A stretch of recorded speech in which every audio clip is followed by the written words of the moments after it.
Hello, dear learners. Welcome to English with Fatiha, your school channel for loving English and connecting with the world.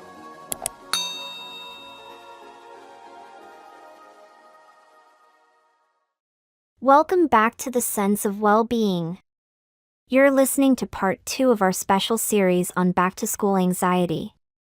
If you missed part 1, we explored the emotional challenges students face as they head back into the classroom.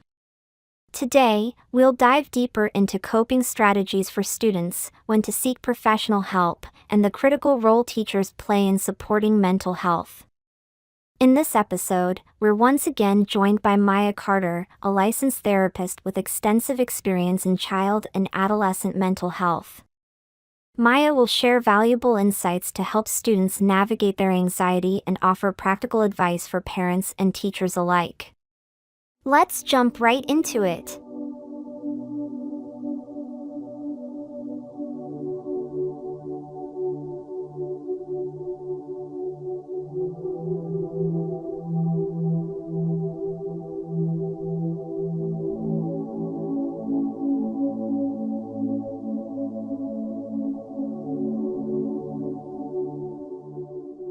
Let's shift our focus to the students themselves. What can they do to manage their own anxiety? For students, simple mindfulness techniques like deep breathing or guided imagery can make a big difference, especially before a stressful situation like a test or meeting new classmates. Another helpful strategy is to break tasks into smaller, manageable steps. If a student is overwhelmed by a big project or a new environment, focusing on one small task at a time can reduce that feeling of being overwhelmed. It sounds like giving students control over small things can help them feel less anxious about the bigger picture. Absolutely. The more they feel in control of their environment, the less anxiety they're likely to experience. Encourage them to talk about their worries, whether it's with a parent, teacher, or even a friend. When students feel heard, they're more likely to feel supported, which can significantly lower their stress. I think that's such an important point. Just letting them talk through their fears can make a world of difference. How can students prepare mentally for a new school year if they're already feeling anxious?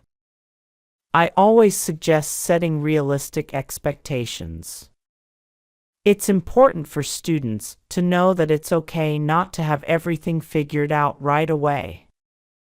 If they feel nervous about a specific aspect of school, they should identify it and find ways to address it, whether that's talking to a teacher, getting extra support, or taking things one step at a time.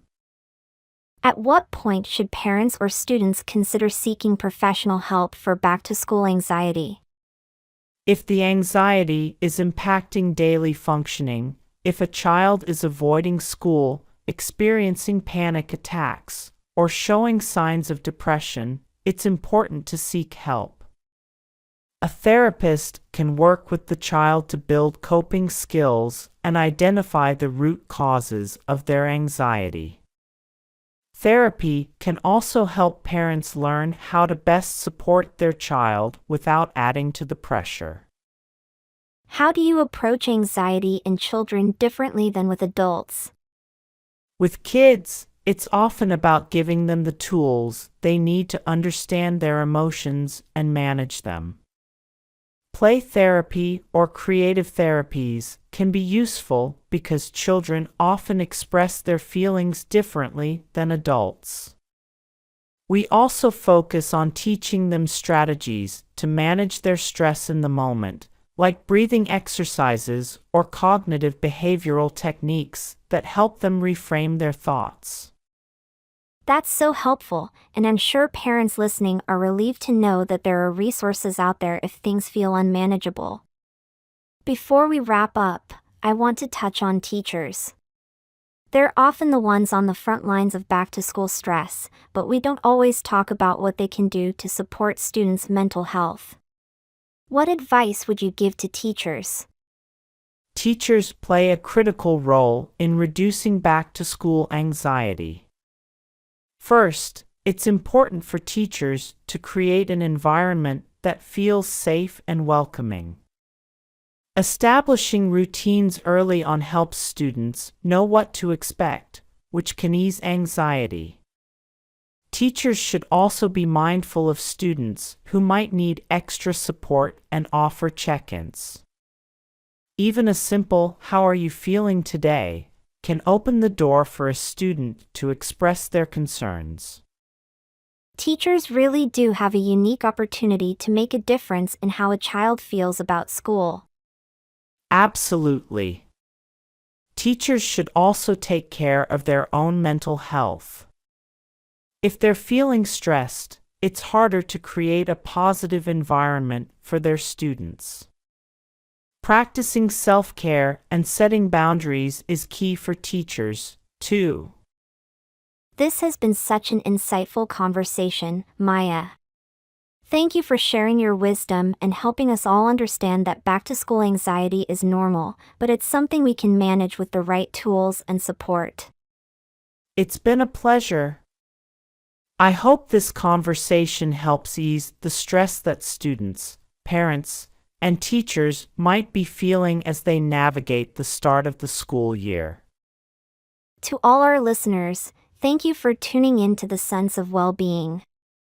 Remember, anxiety is a common part of life, but it doesn't have to overwhelm you. Take things one step at a time and don't hesitate to reach out for support if you need it.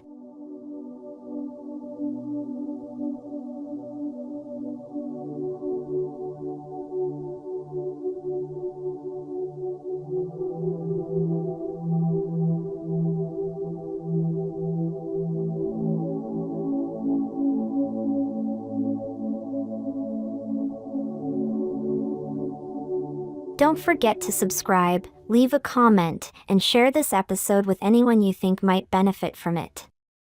We'll see you next time as we continue our journey toward greater well-being. Until then, take care of yourselves and each other.